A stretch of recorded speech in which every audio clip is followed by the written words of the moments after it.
Cillian Murphy stole my girlfriend. It all started when we watched Batman Begins. I was interested for the plot and Christian Bale, but she found Scarecrow to be so much better than Bruce Wayne.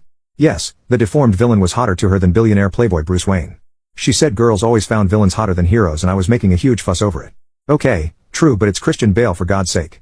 Days later, I catch her watching Batman Begins again and says she wasn't really paying attention to the plot and wanted to understand it better. The plot to her was Cillian Murphy in a seductive voice. I didn't get the big appeal when Bale was right there, but whatever, you do you. We usually watch movies when she comes over and she insists on picking the movie one day. I say, fine, as long as it's not Batman Begins, thinking her obsession was only caused because of that movie. She puts on this thriller movie called Red Lights. Cool, I love thriller movies, and then Cillian Murphy shows up. I'm sensing a pattern, but I quietly observe her reactions when he's on screen. She's giggling, blushing, kicking her feet, the whole shebang whenever he appears. And she absolutely loses it during that classroom scene with Murphy and Elizabeth Olsen where he gets caught staring at her and she repeats over and over, "I would have folded with no shame." Like, hello? Your boyfriend is right here. It takes me a minute to realize she's repeating the scene and squealing like a schoolgirl. Her whole face is red by this point and she's just rolling on the bed giggling excitedly. It doesn't end there though. She starts watching Peaky Blinders just for Cillian Murphy.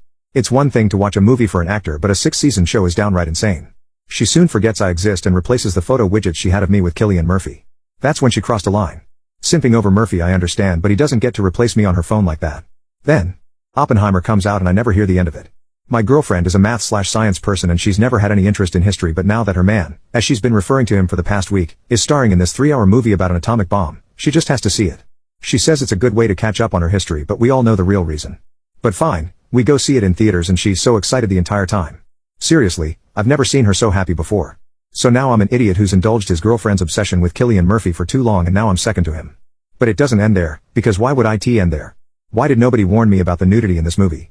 Her jaw drops seeing him naked and going to Pound Town and the words are on the tip of her tongue. I can practically hear her say, "That should have been me," so I lean over and whisper in the pettiest tone I could muster and tell her, "Just F him." She gets embarrassed and starts giggling nervously while hitting my arm softly saying, "Babe, no." What? No, but by her tone it was so obvious she was saying I would if I could. Anyway, we all know Christian Bale is better, so count your days Cillian Murphy.